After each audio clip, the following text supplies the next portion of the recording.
Hi friends, ഇന്ന് ഞാൻ എത്തിയിരിക്കുന്നത് രണ്ട് സിമ്പിൾ കറിയുടെ റെസിപ്പിയുമായിട്ടാണ് കേട്ടോ. വളരെ പെട്ടെന്ന് തയ്യാറാക്കാം, അതുപോലെ തന്നെ വളരെ ടേസ്റ്റിയായിട്ടുള്ള രണ്ട് കറികളാണ്. അപ്പോൾ ആദ്യം തയ്യാറാക്കിയിരിക്കുന്നത് വൻപയർ കൊണ്ടുള്ള ഒരു കറിയാണ് കേട്ടോ. വൻപയർ കൊണ്ടുള്ള നല്ല ഒരു അടിപൊളി കറിയുടെ റെസിപ്പിയാണ്. അപ്പോൾ ഇത് ഉണ്ടാക്കാനായിട്ട് ഞാൻ അരക്കപ്പ് വൻപയർ കുതിർത്ത് വെച്ചിരുന്നു. 1 മണിക്കൂർ വെള്ളത്തിലിട്ട് കുതിർത്ത് കഴുകിയെടുത്തതാണ്. അപ്പോൾ ഇതിനെ നമുക്കൊരു കുക്കറിലേക്ക് ഇട്ട് കൊടുക്കാം. ഇനി പയറിലേക്ക് ഒരു 1/2 ടീസ്പൂൺ മഞ്ഞൾപ്പൊടിയും 1 ടീസ്പൂൺ മുളക് പൊടിയും ആവശ്യത്തിന് ഉപ്പും കൂടി ഇട്ടിട്ട് നമുക്കിതിനെ ഒന്ന് വേവിച്ചെടുക്കാം. അപ്പോൾ വേകാൻ ആവശ്യമായിട്ടുള്ള വെള്ളം കൂടി ചേർത്ത് കൊടുക്കാം കേട്ടോ. അപ്പോൾ ഞാൻ കുറച്ച് വെള്ളം ചേർത്തിട്ടുണ്ട്. ഇനി കുറച്ച് വെള്ളം കൂടെ ചേർത്തിട്ട് നമുക്കിത് നന്നായിട്ടൊന്ന് വേവിച്ചെടുക്കണം. വെന്ത് അഴുകി പോകേണ്ട കാര്യമില്ല, എങ്കിലും വേകണം കേട്ടോ. അപ്പോൾ ഇത് നന്നായിട്ടൊന്ന് മിക്സ് ചെയ്തതിന് ശേഷം ഇതിൻ്റെ മൂടി കൊണ്ട് മൂടി നമുക്ക് വേകാനായിട്ട് വയ്ക്കാം. ഇനി ഇതിൻ്റെ അരപ്പെന്ന് പറയുന്നത് 1 മുറി തേങ്ങ, ഒരു 1/2 ടീസ്പൂൺ മഞ്ഞൾപ്പൊടി, 3-4 വെളുത്തുള്ളി അല്ലി, 1/2 ടീസ്പൂൺ ജീരകം, ഒരു 2 പച്ചമുളക്. ഇത് നന്നായിട്ടൊന്ന് അരച്ചെടുക്കണം. നമ്മൾ പരിപ്പിനൊക്കെ അരയ്ക്കുന്നത് പോലെ ഒന്ന് അരച്ചെടുക്കാം. ഇപ്പോൾ ഇതാ നമ്മുടെ പയർ ഒരു 5 വിസിൽ ഞാൻ അടുപ്പിച്ചു കേട്ടോ. അപ്പോഴത്തേക്കും വെന്ത് വന്നിട്ടുണ്ട്. ഇതിനെ ഒന്ന് നമുക്കൊന്ന് ഉടച്ചു കൊടുക്കാം. തവി കൊണ്ടൊന്ന് ഉടച്ചു കൊടുക്കാം. ഒരുപാടങ്ങ് ഉടയ്ക്കണ്ട, കുറച്ചൊന്ന് ഉടച്ചു കൊടുക്കാം. ഉടച്ചു കൊടുത്തതിന് ശേഷം നമുക്ക് അരച്ചു വെച്ചിരിക്കുന്ന അരപ്പ് ഇതിലേക്ക് ചേർത്ത് കൊടുക്കാം. നമ്മൾ സാധാരണ പരിപ്പ് കറിക്കൊക്കെ അരയ്ക്കത്തില്ലേ, അതുപോലെ അരച്ചു വെച്ചിരിക്കുമായിരുന്നു. അത് ഇതിലേക്ക് ചേർത്ത് കൊടുത്തിട്ടുണ്ട്. ഇനി ഇത് നന്നായിട്ടൊന്ന് മിക്സ് ചെയ്യാം. എന്നിട്ട് ആവശ്യത്തിനുള്ള വെള്ളം കൂടെ ചേർത്ത് കൊടുക്കാം. നമുക്ക് വേണ്ടുന്ന കൺസിസ്റ്റൻസി അനുസരിച്ചുള്ള വെള്ളം ചേർത്ത് കൊടുക്കാം. ഇവിടെ ഞാനിവിടെ കുറച്ച് അരപ്പ് വെള്ളം കൂടി ചേർത്തിട്ടുണ്ട്. കറി പെട്ടെന്ന് കുറുകും കേട്ടോ. അപ്പോൾ അതുകൊണ്ട് ഇതിനാവശ്യമായ വെള്ളം ചേർത്ത് ഒന്ന് മിക്സ് ചെയ്തിട്ടുണ്ട്. ഇനി ഇതിൻ്റെ ഉപ്പൊന്ന് നോക്കാം. ഉപ്പ് അല്പം കുറവായിട്ട് എനിക്ക് തോന്നി. അപ്പം ഇനി കുറച്ച് ഉപ്പും കൂടി ഇട്ട് കൊടുത്തതിന് ശേഷം ഒന്നും കൂടി ഒന്ന് മിക്സ് ചെയ്യാം. മിക്സ് ചെയ്തതിന് ശേഷം ഒന്ന് മൂടി വെച്ച് ഒന്ന് തിളപ്പിച്ചെടുക്കാം. കാരണം ഇതിൻ്റെ ആ പച്ചമണമൊക്കെ ഒന്ന് മാറണമല്ലോ അരപ്പിൻ്റെ. അപ്പോൾ ഒന്ന് മൂടി വെച്ച് കൊടുക്കാം. ഒന്ന് തിളച്ച് വരട്ടെ. ഇപ്പോൾ നമ്മുടെ കറി ഇതാ നന്നായിട്ട് തിളച്ച് വന്നിട്ടുണ്ട്. ഇനി തീ അല്പം കുറച്ച് വെച്ചതിന് ശേഷം ഒന്ന് തുറന്ന് വെച്ച് കുറച്ചും കൂടെ ഒന്ന് വറ്റണം, ഒന്ന് വറ്റിച്ചെടുക്കാം. ഇപ്പോൾ നമ്മുടെ കറിയൊക്കെ നല്ല കുറുകി വന്നിട്ടുണ്ട്. ഇതാണ് അതിൻ്റെ കൺസിസ്റ്റൻസി. ഇനി നമുക്കിതിലേക്ക് കുറച്ച് ഉള്ളിയും ഉണക്കമുളകും കറിവേപ്പിലയും കടുകും എല്ലാം കൂടെ ഒന്ന് വറുത്ത് ചേർത്ത് കൊടുത്താലുണ്ടല്ലോ നല്ല അടിപൊളി ടേസ്റ്റിലുള്ള ഒരു വൻപയർ കറിയുടെ റെഡി ആയിട്ടുണ്ട്. ഇതൊന്ന് മൂടി വെച്ച് കൊടുക്കുക. ഒരു 5 മിനിറ്റ് കഴിഞ്ഞ് സെർവ് ചെയ്യാം കേട്ടോ. അപ്പോൾ നമ്മുടെ അടിപൊളി ടേസ്റ്റിലുള്ള വൻപയർ കറിയുടെ റെഡി ആയിട്ടുണ്ട്. ഇനി അടുത്തത് വെണ്ടയ്ക്ക കൊണ്ടുള്ള ഒരു ഫ്രൈ ആണ് കേട്ടോ തയ്യാറാക്കുന്നത്. വെണ്ടയ്ക്ക ഫ്രൈ നല്ല അടിപൊളി ടേസ്റ്റാണ്.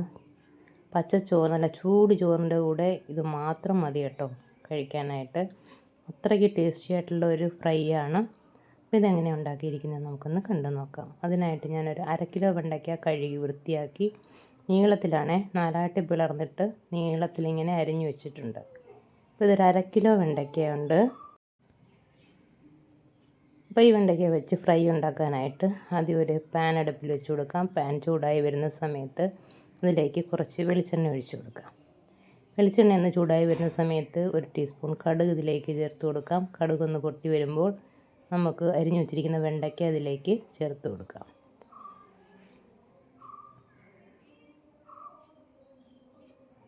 കടുക് പൊട്ടി വരട്ടെ.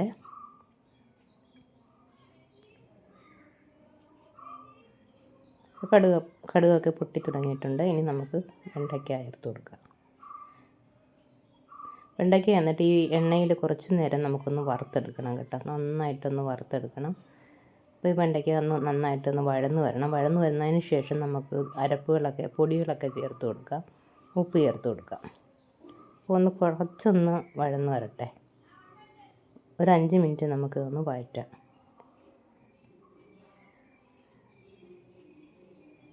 ആ വെണ്ടയ്ക്കയുടെ ആ വഴുക്കലൊക്കെ ഒന്ന് മാറി കിട്ടണം. അപ്പോൾ അതുകൊണ്ട് കുറച്ച് നേരം നമുക്കിതൊന്ന് വഴറ്റിയെടുക്കാം. വഴറ്റിയെടുത്തതിന് ശേഷം ഇനി ഇതിലേക്ക് നമുക്ക് പൊടികൾ ചേർക്കാം. ആദ്യം ഒരു 1/2 ടീസ്പൂൺ മഞ്ഞൾപ്പൊടി ചേർത്ത് കൊടുക്കാം. പിന്നെ ചേർക്കുന്നത് 1 ടീസ്പൂൺ കുരുമുളക് പൊടിയാണ്. കുരുമുളക് പൊടി ചേർത്ത് കൊടുക്കാം. കുരുമുളക് ഒരുപാട് പൊടിയല്ല, ചതച്ച കുരുമുളകാണ്. പിന്നെ 1 ടീസ്പൂൺ മുളക് ചതച്ചതും കൂടി ഇതിലേക്ക് ചേർത്ത് കൊടുക്കാം. ഇനി നമുക്ക് ആവശ്യത്തിനുള്ള ഉപ്പ് ചേർത്ത് കൊടുക്കാം. എന്നിട്ട് ഇതെല്ലാം കൂടെ നന്നായിട്ടൊന്ന് മിക്സ് ചെയ്യാം.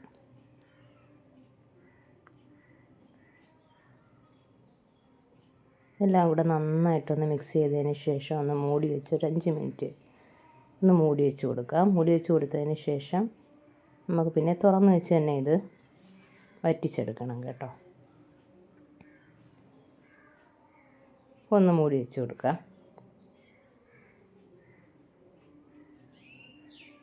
ഒരു 5 മിനിറ്റ് ഞാൻ മൂടി വെച്ചു. അപ്പോൾ നമ്മുടെ വെണ്ടയ്ക്ക ഈ പരുവത്തിലായിട്ടുണ്ട്. അപ്പോൾ ഇത്രയും പോരല്ലോ, ഇനിയും ഫ്രൈ ആവാനുണ്ട്. അപ്പോൾ ഇനി ഇതിനെ മൂടി വെച്ച് കൊടുക്കേണ്ട കാര്യമില്ല. തുറന്ന് വെച്ച് തന്നെ ഇതിൻ്റെ വെള്ളമെല്ലാം നമുക്ക് വറ്റിച്ചെടുക്കാം. ഇപ്പോൾ ഞാൻ കുറച്ച് കറിവേപ്പിലയും കൂടെ ചേർത്ത് കൊടുത്തിട്ടുണ്ട്. കറിവേപ്പിലയും കൂടെ ചേർത്ത് നന്നായിട്ടൊന്ന് ഇളക്കി കൊടുക്കാം.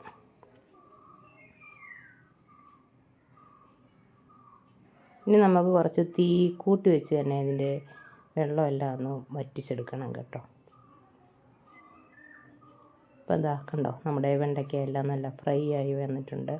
നല്ല അടിപൊളി ടേസ്റ്റിലുള്ളൊരു വെണ്ടയ്ക്ക ഫ്രൈ ആണിത്. അപ്പം ചൂട് ചോറിൻ്റെ ഒപ്പം ഇത് മാത്രം മതി കേട്ടോ കഴിക്കാനായിട്ട്. അപ്പോൾ ഇന്നത്തെ എൻ്റെ 2 റെസിപ്പീസും നിങ്ങൾക്ക് ഇഷ്ടമായെന്ന് വിചാരിക്കുന്നു. ഇഷ്ടപ്പെട്ടുവെങ്കിൽ ലൈക്ക് ചെയ്യുക, ഷെയർ ചെയ്യുക, കമൻറ്റ് ചെയ്യുക, ചാനൽ സബ്സ്ക്രൈബ് ചെയ്യുക. അതോടൊപ്പം തന്നെ ഹൈപ്പ് കൂടി ചെയ്യുക. Okay, thank you.